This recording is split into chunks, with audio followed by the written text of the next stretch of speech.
Hala mga dumare, ganito pala ang gawin para meron tayong instant dessert sa saging mga dumare. Grabe yan. I-level up na natin yung pagkain ng saging. Ganito lang pala ang mangyayari. Wow, ano kayong lasa niyan? Parang ang sarap-sarap niyan mga dumare. Pag nagmukha siyang sosyal. Huwag na tayo magpadugay-dugay dyan mga dumare. I-try na natin syempre. At dahil meron saging tayo dito, nakaharvest tayo ng saging sa palengke mga dumare. So dito yung saging, napaka-juts ng ating saging mga dumare. At least meron pa rin, di ba? Yung chocolate syrup, titingnan natin kung expire na ba yung ating chocolate syrup. So April 8, 2025, malapit na mga dumare. Kaya dapat ubusin na natin to. So maglagay na tayo ng chocolate syrup dito mga dumaday. Grabe talaga yan. Yan oh. Dapat damihan natin sa paglagay mga dumaday para naman magkatonsil tayo nito. At sana yung taklob nito mga dumaday. Nakakaluka talaga yan. Pasensya na sa background music mga dumaday kasi ulan-ulan dito. Siyempre gumamit tayo ng barbecue stick. At ito mga dumaday, ablihan natin ito. Ano ba tawag dito? Wala akong gunting mga dumaday kasi hiniram ng silingan. Wah. Buksan natin itong napaka-jots na banana mga dumaday. Alam ko namang mahilig kayo sa ducks. Pero sinsya na mga dumaday dahil wala tayong ducks ngayon. Jots lang talaga yung mga Pilipino. Yan o, itutusok natin ito. Yan. Grabe talaga yung banana na to. Hindi straight yung forma niya, baliyok. Tingnan nyo yan o. Yan. I-spread na natin yan mga dumaday. Tingnan nyo naman yan. Grabe sa chocolate syrup na yan. Tingnan nyo yan. Wow, ang ganda na talaga, diba? At dito ilagay mo siya dyan. Yan o, grabe. Siyempre, unahan muna natin ipatikim yung anak natin. Bana! Nice? Out of 10? 10. 10? Wow! So, ganana, kain mo na na.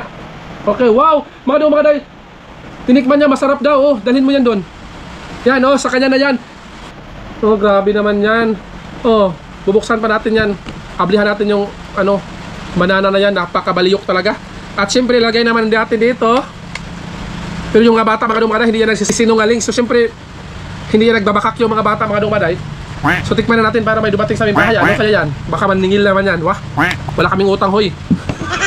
Mag-comment naman kayo dyan kung anong tawag dito. Sprinkles ba to? Ano yan? Tikman ko muna yan kung anong maglasa nito. Matamis pala siya. Grabe yan. Oh, yan ang mga dumaday. Oh, tingnan nyo yan. So in 1, 2, 3, tikman na.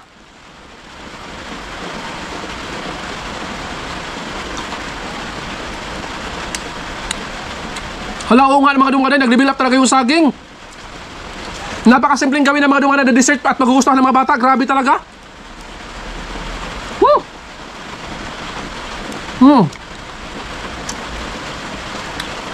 Hindi ako nag-expect mga dumaday na ganyan sa kalalami. Mag-aabli pa tayo. Ikaw, gusto mo rin ba na ito? Naglaway ka? Gumawa ka na rin. Wah! At tingnan mo yung anak ko, nagbalik-balik na dito at hingin naman siya ng bago. So, mag-aabli naman tayo ng mga dumaday. Kaya kayo, kung may saging kayo dyan, gayahin nyo ito. Napakasimple lang mga dumaday. Ito lang oh, chocolate syrup lang. Grabe, sobrang galing mga dumaday. Saging lang, napaka-healthy pa ng saging. Yan, sprinkle mo lang yan. Wow, grabe yan. Oh, tingnan mo naman siya oh. Oh, grabe oh. Sarap na sarap yan mga dumaday, grabe yan. At syempre tinikman din niya ng anak ko galing sa school. Wah. Ano po? Ha? Nabi no? Hindi yan mahilig kumain ng saging pero sa dessert na yan, wow! Gustong gusto niya?